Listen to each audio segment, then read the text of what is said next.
How did you get your father-in-law's approval? My girlfriend Katya warned me 100 times about her father. He's old-school Russian, military background, hates Americans, thinks we're all soft. She showed me a photo of her sister's ex-boyfriend leaving their house with a bloody nose after failing some kind of test. The guy was a banker from Connecticut and lasted exactly one dinner. Papa has this thing, she explained. He and his friends from the factory will challenge any boyfriend to prove himself. Drinking games, arm wrestling, sometimes worse. So I did what any desperate person would do. Started taking Russian lessons in secret, 6 months of practice. Russian podcasts during my commute, Soviet movies with subtitles. Even started hanging out at this Russian bathhouse in Brighton Beach, where old men played cards and complained about everything. The night finally came. Their house in Queens. I brought flowers for her mother. Odd number, never even. That's for funerals. Good vodka for her father. Chocolates for her grandmother. Victor was sitting with 3 other men, all in their 60s, all looking like they could bench press a car. American boy wants to date my Katya, Victor said, barely looking up from his cards. The men were speaking Russian, making comments about my clothes. Too neat. My handshake. Acceptable. My chances. 0. They assumed I couldn't understand. $20 says he throws up before the 3rd shot, one said in Russian. Victor stood up. You know how we do things? You want my daughter? You drink with us. You refuse. You leave. He set down homemade samagon. Probably 140 proof. Clear as water. Strong enough to strip paint. No Zakuski until I say. No food between shots. Basically a death sentence. First shot. I knocked it back smooth. No face. No cough. The boy didn't flinch, Dmitri muttered in Russian. 2nd shot, 3rd shot, 4th. My stomach was on fire, but I kept my face neutral. Now we play game, Victor announced. 6 glasses, 5 have vodka, 1 has water. If you get water, you lose. You leave, never come back. In Russian, Pavel whispered, they're all vodka. We just tell him 1 is water. I reached for the closest glass, downed it. Vodka, obviously. I lose? I asked in English, playing dumb. No, that was vodka. Continue. 5 rounds, 17 shots deep, these old Russians barely swaying while my liver screamed for mercy. He's still standing, Sergei said in Russian. The Connecticut boy passed out after 12. Let's see how he handles truth, Victor replied in Russian. Then in English, you want to marry my daughter? I love your daughter. Love, American word, means nothing. He switched to Russian, talking to his friends. These Americans think love is enough. No understanding of sacrifice, of strength. At least he can drink, Dmitri admitted in Russian. But can he provide? He works with computers, Victor said dismissively in Russian. Soft hands. Katya could have married Alexei, Pavel added.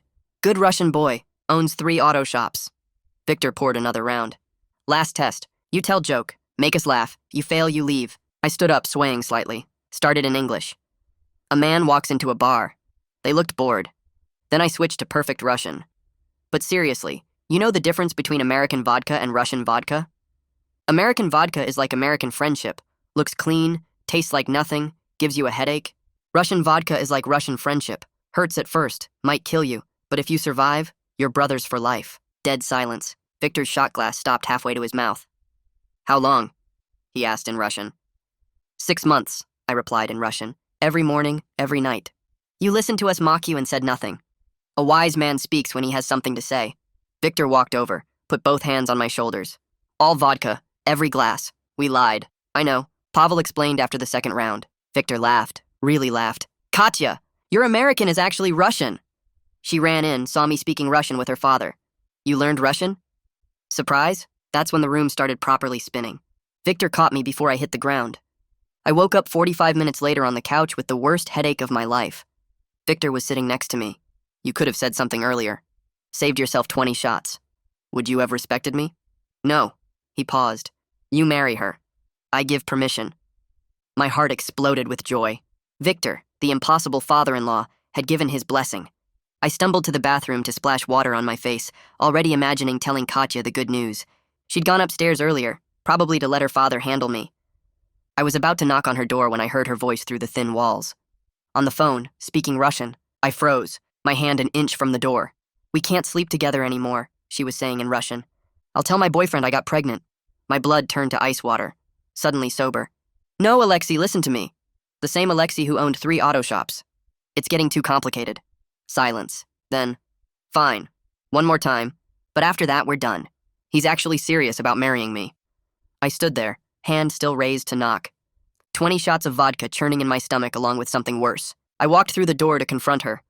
Open edit without knocking, and her head snapped up from the phone, eyes going wide when she saw me standing there. She fumbled the phone, nearly dropped it, then pressed it to her chest like that would somehow erase what I'd just heard. Her mouth opened, but nothing came out at first. Just this weird gasping sound like she couldn't get air. I stood in the doorway watching her face cycle through shock, then fear, then something that looked like calculation as she tried to figure out how much I'd understood. She started speaking in English, asking what I was doing, why I didn't knock, but I cut her off in Russian, telling her I heard everything, every single word. The color drained from her face so fast I thought she might pass out. She ended the call without even looking at the phone, just stabbed at the screen until it went dark, then set it on her nightstand with shaking hands. The tears started then, not the pretty kind you see in movies, but the ugly kind that make your face red and your nose run. She switched to Russian, and the words came pouring out about pressure from her mother, about how Alexei's family and hers have been friends since before she was born, about Sunday dinners where everyone assumed they'd eventually marry, about her father pushing her to date Americans to prove she wasn't narrow-minded, but her mother crying about losing Russian traditions. She talked about thinking she could manage both relationships, keep everyone happy, figure it out later when she had more time to decide. I just stood there feeling the room tilt slightly, the vodka mixing with adrenaline in a way that made everything too sharp and too blurry at the same time.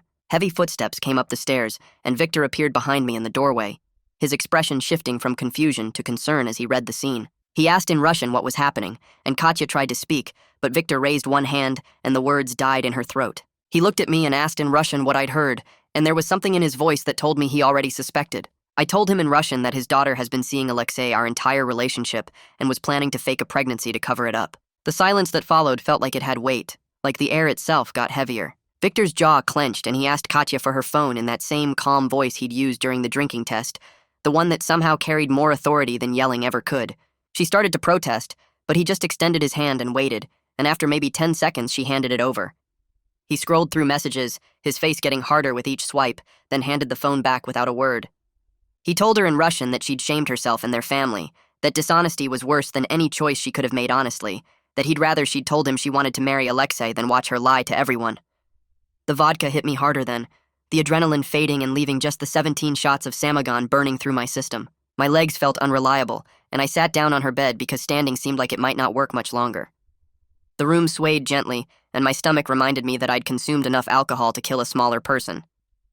Victor noticed immediately and asked in Russian if I was all right, his tone shifting to something almost gentle, and the concern in his voice made everything worse because less than an hour ago, he'd given me permission to marry his daughter. I told Victor in Russian that I appreciated his earlier approval, but obviously things had changed and I needed to leave.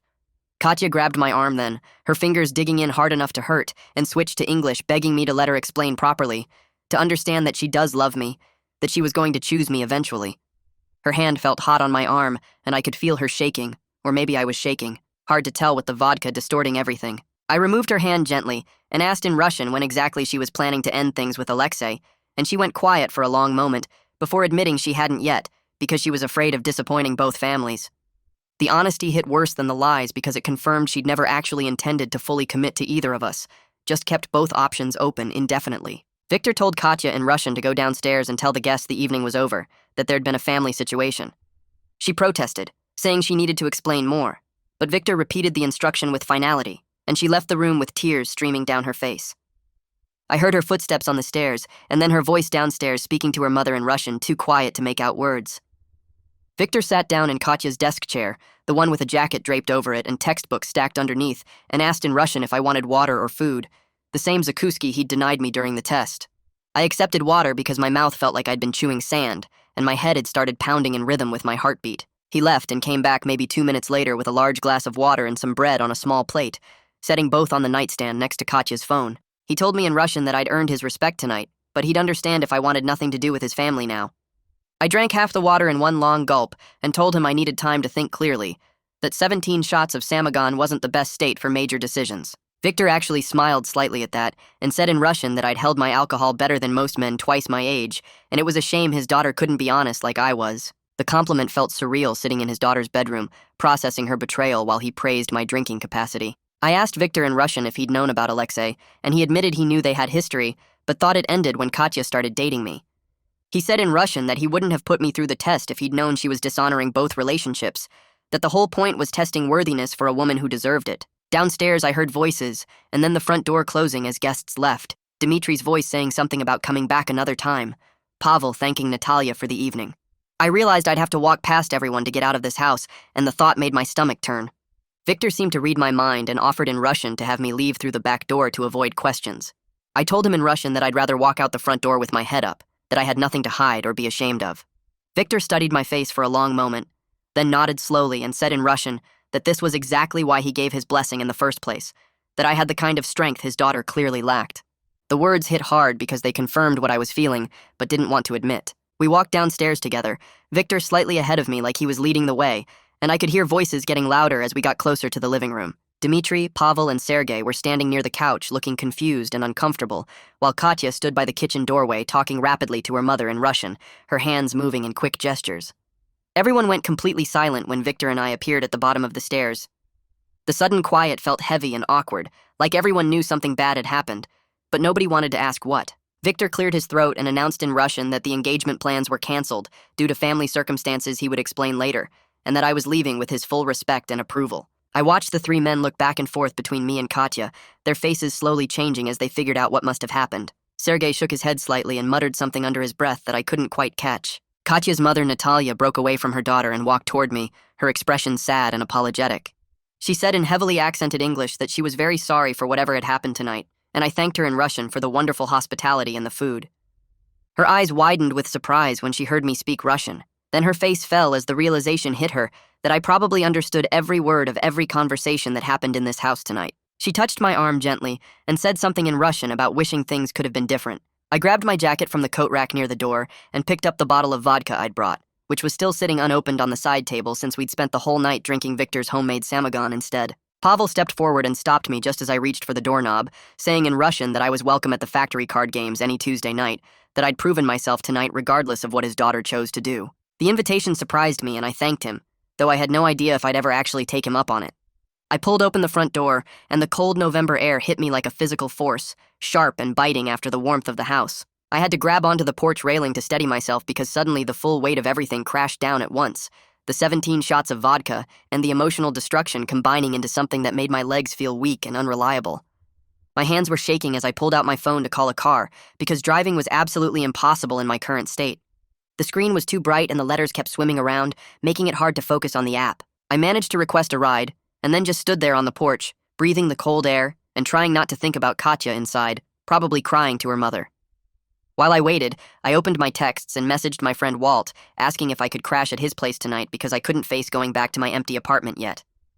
He responded within maybe 30 seconds asking if I was okay and saying his door was open whenever I got there. The car showed up about 10 minutes later, some guy in a Honda who took one look at me and didn't try to make conversation. The ride to Walt's apartment in Brooklyn was mostly a blur of streetlights and traffic signals, my head pressed against the cold window while my stomach churned and rolled. I kept replaying Katya's phone conversation in my mind, hearing her voice saying those words about sleeping with Alexei one more time, about telling me she was pregnant. The driver had to say my name twice when we arrived because I was so lost in my own head. I stumbled out of the car and up the steps to Walt's building, my fingers clumsy on the buzzer. Walt met me at his apartment door and I barely made it past him to the bathroom before throwing up violently, my body finally rejecting all that vodka.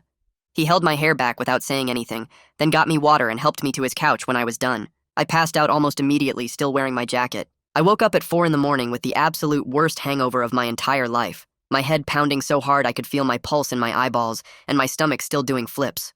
But the physical pain was somehow nothing compared to the emotional pain of replaying that phone conversation over and over in my mind. Walt had left 2 ibuprofen and a bottle of blue Gatorade on the coffee table next to me, along with a note written on a napkin saying he was in his room if I needed anything. I took the pills and drank half the Gatorade, then just lay there staring at the ceiling in the dark. I spent the next few hours like that, watching the room slowly get lighter as the sun came up, my phone sitting on my chest. Around 6, I finally looked at it and saw 3 missed calls from Katya and 1 long text message written entirely in Russian. She was apologizing and asking to talk, explaining that things were complicated and she needed to make me understand what really happened. I read it twice and then just put the phone face down on the coffee table because I honestly had no idea what to say or if there was even anything left worth saying between us. I stayed like that for another hour, the phone getting heavier on my chest with each minute that passed. Around 7, I heard Walt's bedroom door open and his footsteps padding to the kitchen. The coffee maker started gurgling, and the smell of brewing coffee filled the apartment, somehow making my headache worse and better at the same time. He didn't say anything, just moved around the kitchen making noise that let me know he was there if I needed him. I sat up slowly, my head pounding with every movement, and walked to the kitchen table where he'd set out 2 mugs. He poured coffee into both and sat down across from me, waiting. I started talking in English, telling him everything from the beginning. 6 months of Russian lessons, the podcast during my commute, the old men at the bathhouse, the drinking test with Victor and his friends, 17 shots of Samagon, Victor giving his blessing, walking upstairs to tell Katya the good news, hearing her voice through the door speaking Russian to Alexei, the affair, the pregnancy plan, Victor reading the messages. All of it came out in one long stream while Walt just listened and drank his coffee and didn't interrupt once. When I finished, he refilled both our mugs and sat back in his chair.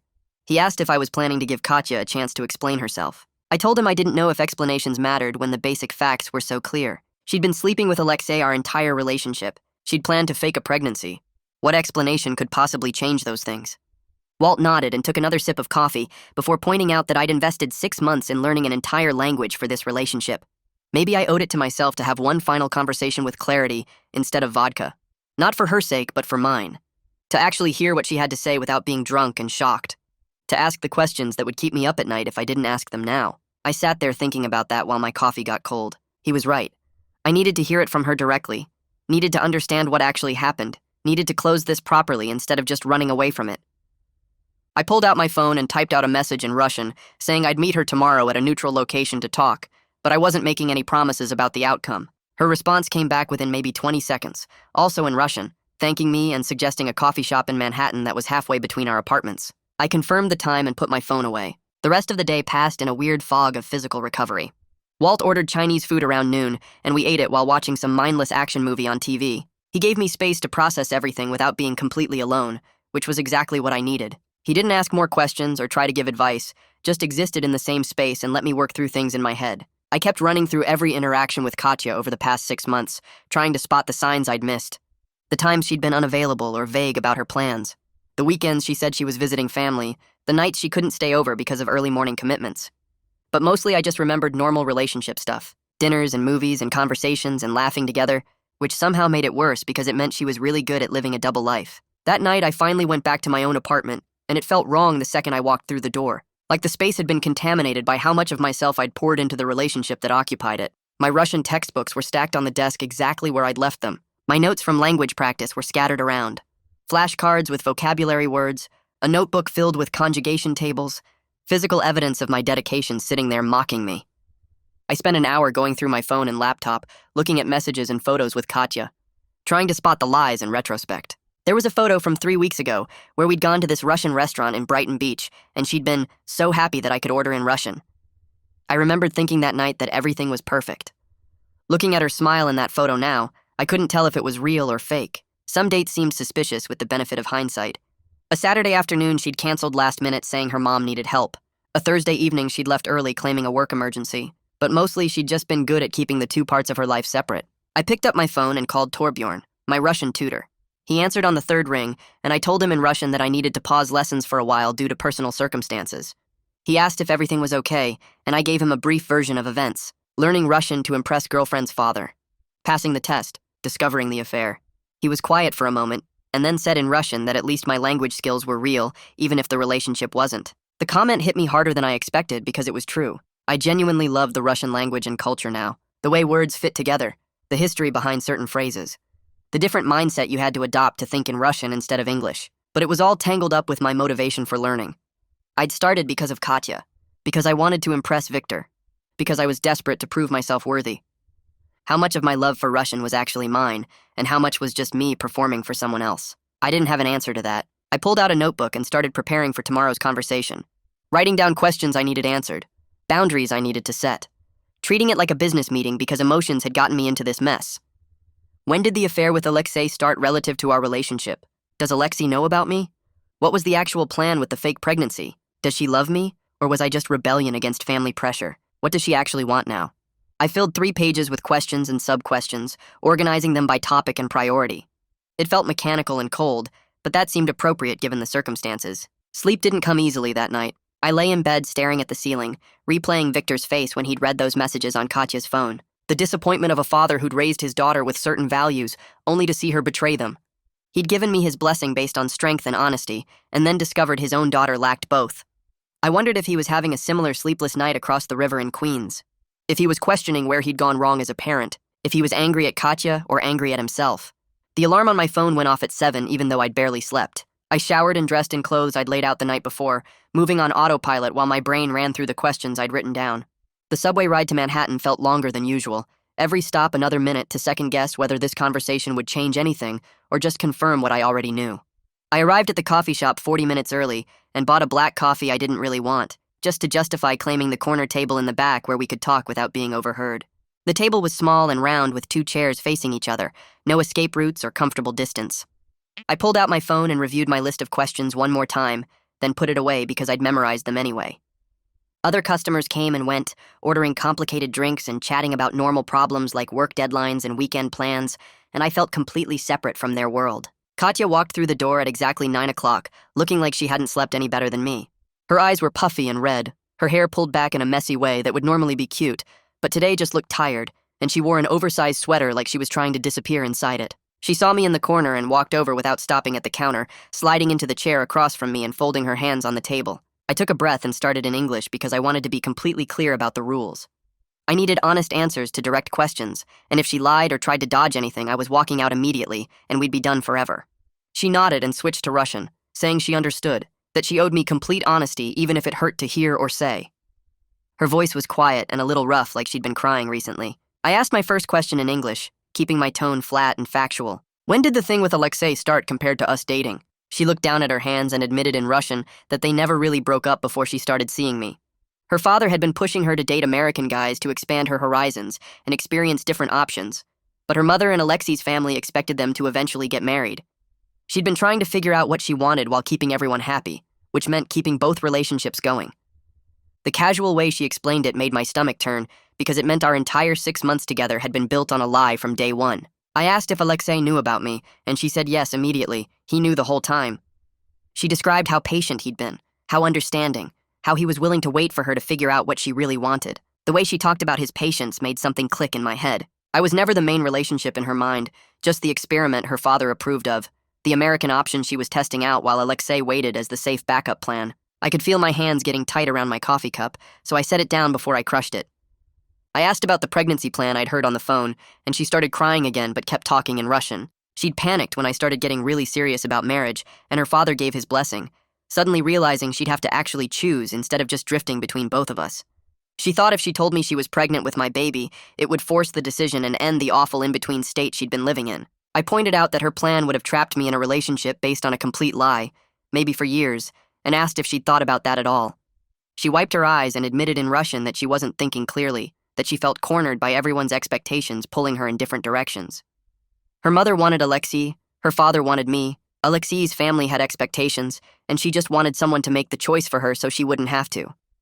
I asked the hardest question, the one I'd been avoiding because I was scared of the answer. Did she actually love me, or was I just a way to rebel against family pressure while keeping Alexei as backup? She went quiet for a long time, staring at the table between us, and I could see her trying to figure out how to answer. Finally, she said in Russian that she did love me, but she also loved Alexei, and she honestly didn't know how to choose between her father's approval and her family's expectations.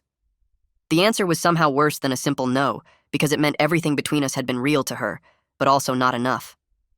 I told her in Russian that she didn't have to choose anymore because I was making the choice for both of us. I was done, completely finished, not interested in being anyone's option or experiment or backup plan.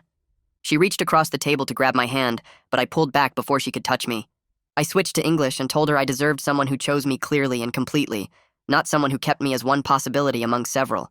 Her face crumpled and she asked in Russian if there was anything she could do to fix this, any way to prove she'd commit to me fully now that she understood what she was losing. I told her in Russian that trust wasn't something you could rebuild from absolutely nothing, that she'd need to prove honesty over months or years, and I wasn't willing to invest that kind of time in someone who'd already shown me exactly who they were. I stood up and put my jacket on while she sat there looking up at me with tears running down her face. She asked in Russian if I hated her, and I thought about it for a second before answering honestly. No, I didn't hate her. I hated the situation and the choices she'd made, but I understood she'd been caught between impossible expectations from every direction. I added in Russian that I hoped she figured out what she actually wanted for herself, instead of just trying to make everyone else happy, because this pattern would destroy her eventually. I walked out of the coffee shop into the cold morning air and didn't look back. I pulled out my phone while standing on the sidewalk and opened a text to Victor, typing in Russian that I wanted to meet him separately to talk about what happens next. His response came back in under 2 minutes, also in Russian, saying yes and suggesting the bench in the park near his house where he walks his dog every evening around 6.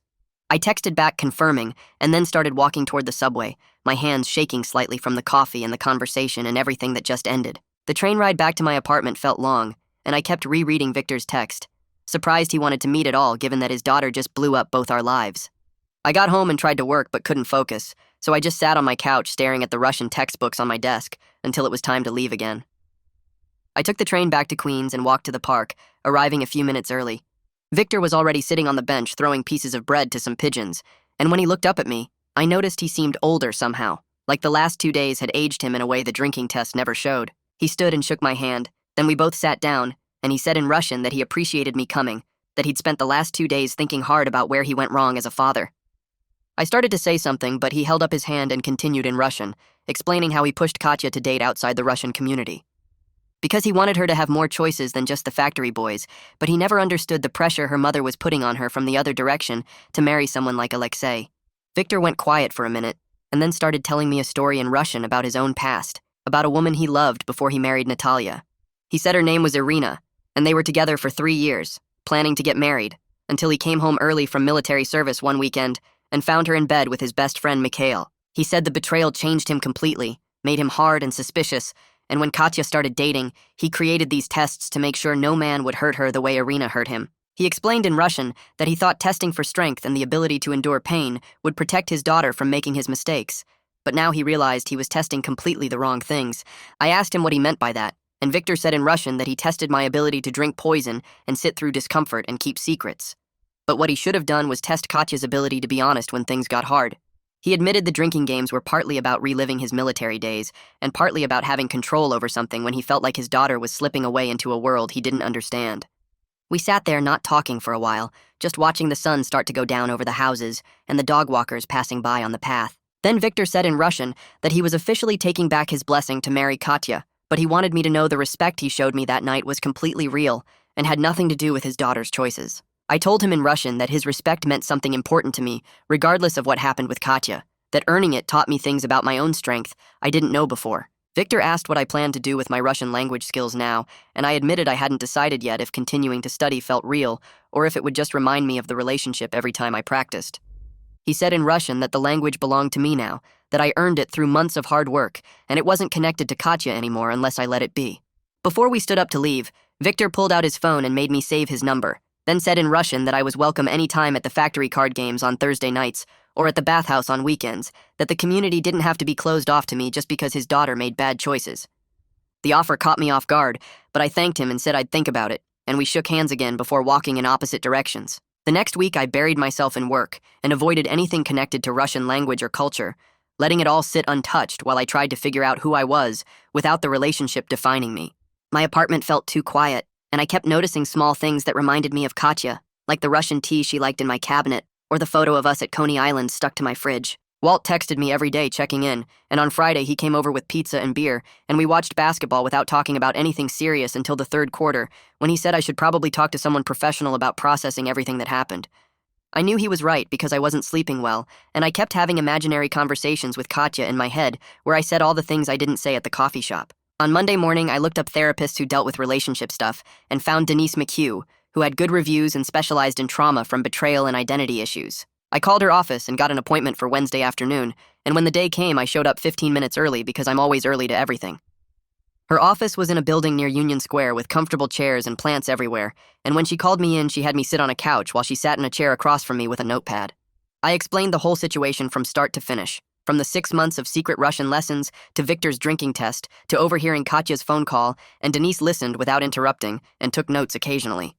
When I finished, she asked me why I thought I chose such a complicated approach to winning Victor's approval instead of just being myself, and the question hit me harder than I expected because I didn't have a good answer ready. I sat there staring at Denise, my mind going back through all those early mornings with Russian podcasts, all those nights watching Soviet movies with subtitles, all those weekends at the bathhouse listening to old men argue about politics. She leaned forward and asked me what I was thinking about, and I told her I was trying to figure out if any of it meant anything, now that the whole reason for doing it turned out to be fake. Denise shook her head and said the reason might have started with Katya, but somewhere along the way, it became about me, about proving I could commit to something hard and see it through. She pointed out that most people talk about learning languages, but I actually did it, that I showed up every single day for 6 months and pushed through the frustration and the difficulty. I asked her how that was supposed to help me now, and she said those qualities don't disappear just because one relationship ended. That dedication and discipline follow you into everything else you do. The session ended with her giving me homework to write down 3 things I learned about myself through the whole experience that had nothing to do with Katya or Victor. I left her office feeling slightly less like everything had been a waste, though I still wasn't ready to open my Russian textbooks or listen to any podcasts. 2 weeks crawled by with me avoiding anything connected to Russian culture, throwing myself into work projects and hanging out with Walt watching basketball. My phone buzzed one Tuesday morning while I was making coffee, and I saw a text in Russian from Katya. My stomach dropped and I almost deleted it without reading, but curiosity won out. She wrote that she told Alexei everything about us, about her plan, about all the lies, and that she ended things with him completely.